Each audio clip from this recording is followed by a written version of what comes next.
నారాయణమూర్తి అంటే ఒక నిరాడంబర జీవి, ముక్కుసూటి మనస్తత్వం కలిగిన వాడు. సభ్యతగానే తను చెప్పదలుచుకునే విషయాన్ని బాగా చెప్పేవాడు. దానివల్ల కొందరు పెద్దవాళ్ళు మనసు నొచ్చుకున్న తను చెప్పదలుచుకున్న విషయంలో ఎటువంటి మొహమాటాలు లేకుండా కుండ బద్దలు కొడతారు.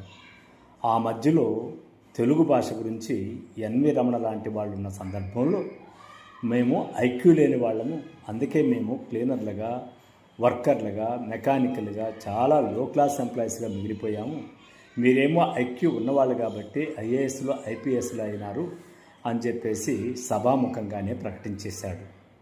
అలా సినిమా ఈవెంట్లలో కూడా ఎవరు ఏ చిన్న తప్పు దొరికినా తను చెప్పదలుచుకున్న విషయం చెప్పేటప్పుడు అది యాంకర్ కావచ్చు, ఇంకొకరు కావచ్చు, సభ్యత నేర్చుకోండి అని చెప్పేసి ప్లీజ్ ప్లీజ్ ప్లీజ్ ప్లీజ్ అంటూనే తను చెప్పదలుచుకున్న విషయాన్ని దాచుకోకుండా చెప్పే స్వభావం కలిగినటువంటి వాడు.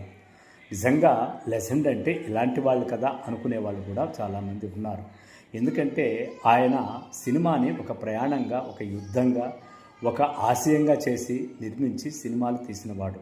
మరి మార్కెట్లో కొన్ని అమ్ముడుపోయినాయి, కొన్ని పోకపోవచ్చు, కానీ తను అనుకున్న సిద్ధాంతాన్ని, తన జీవితాన్ని మాత్రం ఎక్కడా పక్కదారి పట్టించకుండా నేటికి నడుస్తున్న నారాయణమూర్తి కూడా నిజంగా ఒక లెజెండే.